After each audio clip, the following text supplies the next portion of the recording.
Good morning, one and all. I am Professor Shreya Trivedi from AKDMC Jamnagar.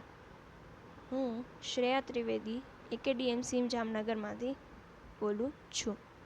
આ lecture FYBA sem 1 compulsory ઇંગ્લિશનો lecture છે. જે લોકોએ compulsory English રાખેલું છે એ લોકો માટેનો આ લેક્ચર છે. જે લોકોએ મેઇન ઇંગ્લિશ રાખેલું છે એ લોકો માટેનો પણ આ લેક્ચર છે, કારણ કે જેને પણ મેઇન ઇંગ્લિશ રાખેલું હશે એ લોકોએ કમ્પલસરી ઇંગ્લિશ ફરજિયાત રાખવું પડ્યું હશે. સૌથી પહેલાં લેક્ચરમાં આપણે જોયું તો આપણે સિલેબસ જોયું.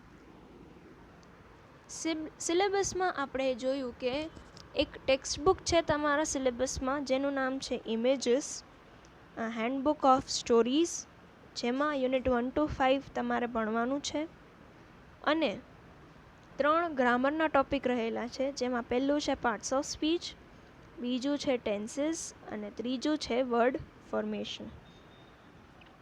આપણે ગ્રામરનો એક ટોપિક પૂરો કર્યો જેનું નામ છે પાર્ટ્સ ઓફ સ્પીચ. એના પછી આપણે બીજો ગ્રામર ટોપિક લીધો છે જેનું નામ છે ટેન્સીસ. એમાં પણ આપણે પ્રેઝન્ટ ટેન્સ પૂરું કર્યું, પાસ્ટ ટેન્સ પૂરું કર્યું, અને આજે આપણે ફ્યુચર ટેન્સની વાત કરીશું. આપણે એ પણ જોયું કે વર્બ જે છે, ક્રિયાપદ, એના મુખ્ય 2 કાર્યો રહેલા છે.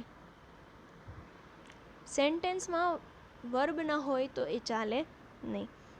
વર્બ જે છે એનું મહત્ત્વનું કાર્ય આપણે જોઈએ તો એવા 2 કાર્યો છે. પહેલું જે છે એ ક્રિયા દર્શાવે છે સેન્ટેન્સમાં. બીજું જે મહત્ત્વનું એનું કાર્ય એ છે કે વર્બ એટલે કે ક્રિયાપદ દ્વારા જ આપણને કાળની ખબર પડે છે. બરાબર. હવે આપણે ફ્યુચર ટેન્સના સેન્ટેન્સીસ જોશું. એફર્મેટિવમાં આવશે subject plus shall or will plus verb. Negative સેન્ટેન્સમાં subject plus shall or will plus not plus verb. અને ઇન્ટરોગેટિવમાં shall or will plus subject plus verb. હવે આના યુઝીસ આપણે જોઈએ. The simple future tense is used to indicate an action that has still to take place. જે action હવે થવાની છે, બરાબર, એવા ટાઈમે આપણે સિમ્પલ ફ્યુચર ટેન્સનો યુઝ કરીએ છીએ. We shall play cricket next Sunday. આવતા સન્ડે આપણે ક્રિકેટ રમીશું. Shall we begin our work. શું આપણે આપણું કાર્ય શરૂ કરી શકીએ? બરાબર. બીજું ઇમ્પોર્ટન્ટ છે, the simple future tense is use to express habitual action in the future. ફ્યુચરમાં કોઈ આપણી હેબિટ જે છે એ કન્ટિન્યુ કરવાની રહેશે ત્યારે પણ આપણે સિમ્પલ ફ્યુચર ટેન્સનો યુઝ કરીએ છીએ. A saint will bless you whether you welcome him or not. સાધુ છે એ તમને આશીર્વાદ આપશે તમે એનું વેલકમ કરો કે ના કરો. Boys will be boys. છોકરાઓ હંમેશા છોકરાઓ જ રહેવાના છે. Children will demand for chocolates. Children એટલે કે છોકરાઓ હંમેશા ચોકલેટની ડિમાન્ડ કરે જ છે, એટલે કે હેબિચ્યુઅલ એક્શન જે છે, જે આગળ થવાની છે એ વસ્તુ આમાં દર્શાવવામાં આવી છે. Third, simple future tense is used in conditional sentence with clauses of result. If you work hard you will get first class. કે એ કન્ડિશન આપેલી છે, બરાબર, જેનું રિઝલ્ટ તમને ખબર જ છે. એવા સેન્ટેન્સ આપણે કહેવું હોય ત્યારે આપણે સિમ્પલ ફ્યુચર ટેન્સ યુઝ કરીએ છીએ. If you work hard you will get first class. જો તું મહેનત કરીશ તો તને ફર્સ્ટ ક્લાસ આવશે. Mister Arya will help you if you request him. Mister Arya તારી મદદ કરશે જો તું એની રિક્વેસ્ટ કરીશ તો. I will go to Abu when I am free. હું જ્યારે પણ ફ્રી હોઈશ ત્યારે આબુ જઈશ. Exercise. I will go to Mumbai next week. I સાથે આમ તો શેલ જ યુઝ થાય છે, પણ જનરલી હવે આપણે બોલવામાં વિલ વધારે યુઝ કરી છે, એટલે આપણે વિલ કરી શકીએ પણ એક્ઝેક્ટલી એનું આપણે શેલ જ કરી. I shall go to Mumbai next week. You will come even if it rains. We will go to the station to see off our friends. They will play a friendly hockey match in the evening. If you work hard, you will pass. I hope you will lend me money. If you run fast, you will catch the train. He will not help you at all. હવે આપણે future continuous ટેન્સની વાત કરીએ. Continuous tense એટલે આપણને ખબર છે કે વર્બની સાથે હંમેશા આઈએનજી લાગેલું હોય. એફર્મેટિવ સેન્ટેન્સમાં subject plus shall or will plus be plus verb ING.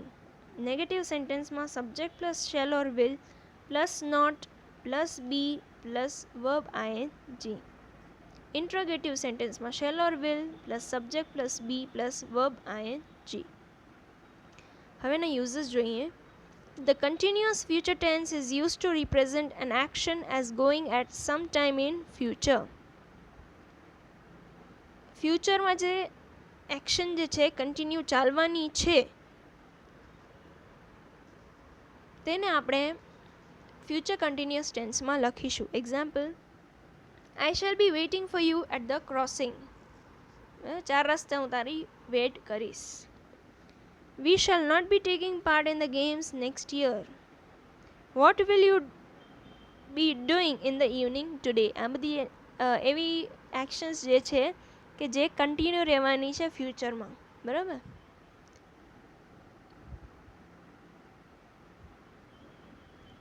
Second, the continuous future tense is used to express future events that one planned. Already એક વસ્તુ પ્લાન થઈ ગઈ છે અને એ વસ્તુ આપણે કેવી છે કે ફ્યુચરમાં થવાની છે, તો ત્યારે આપણે ફ્યુચર કન્ટિન્યુઅસ ટેન્સ વાપરીશું.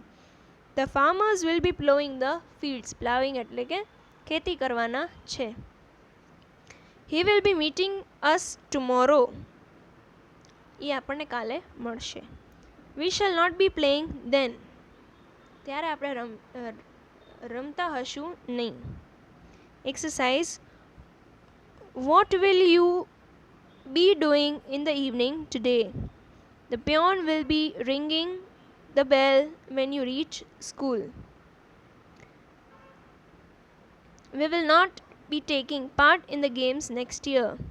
This book will be selling like hotcakes. They will be watering their fields in the morning. When you come, Shweta will be reading. I shall be waiting for you at the office. At noon we will be taking our lunch. હવે આવે છે future perfect tense. Affirmative હશે ત્યારે subject plus shall or will plus have plus past participle. Negative હશે ત્યારે subject plus shall or will plus not plus have plus past participle. અને interrogative હશે ત્યારે shall or will plus subject plus have plus past participle અને ક્વેશ્ચનમાં. The perfect future tense is used to express an action which is expected to be completed by a certain point of time in future. એક particular time ઉપર already action પૂરી થઈ જવી જોઈએ ત્યારે આપણે future perfect tense વાપરીએ છીએ. I shall have completed my work by 6 o'clock. My uncle will have reached Delhi by tomorrow. Anushka will have reached home before it gets dark. Exercise, you will not have you will not have heard the news. I shall have revised my books. The farmers will have reaped the harvest before it rains. એવી રીતના exercise કરવાની રહેશે. પછી perfect continuous future tense. Affirmative ત્યારે subject plus shall or will plus have plus been plus verb ING. Negative sentence હોય ત્યારે વચ્ચે not લાગે અને ઇન્ટ્રોગેટિવ આવશે. Shall or will plus subject plus have plus been plus verb ING અને ક્વેશ્ચનમાં. The perfect continuous future tense is used to express an action represent as being in progress over a period of time that will end in future. એક particular time માટે action જે છે એ ચાલુ થઈ છે અને પર્ટિક્યુલર ટાઈમ ઉપર પૂરી થઈ જશે, એવા સેન્ટેન્સ આપણે પરફેક્ટ કન્ટિન્યુઅસ ફ્યુચર ટેન્સમાં લખીશું. Example, Nirali will have been learning music for 2 years. Will Lakhan have been catching fish since morning? And I will have been waiting for you until you come. And exercise આપણે જોઈ. I will not have been flying kites for long. Will the postman have been delivering letters since early morning? They will have been working for 4 hours before the sun sets. Janvi will have been watching the TV for a long time. The workers shall, the workers, we can say will also, yes. The workers will have been sitting idle for a week. Pappu Bhai will have been repairing watches since 11 o'clock. We will have been singing songs for a long time. Okay, this is all for the future tense, and here we complete our second grammar topic, that is tenses. And now we will have one lecture for the next grammar topic, that is word formation. I hope you all are getting what I am speaking and what I am making you learn. Okay, do revise all the things, and we will meet in the next lecture. And yes, don't forget to comment your name and roll number in the comment section. We will meet in the next lecture. Till then, have a good day. Thank you.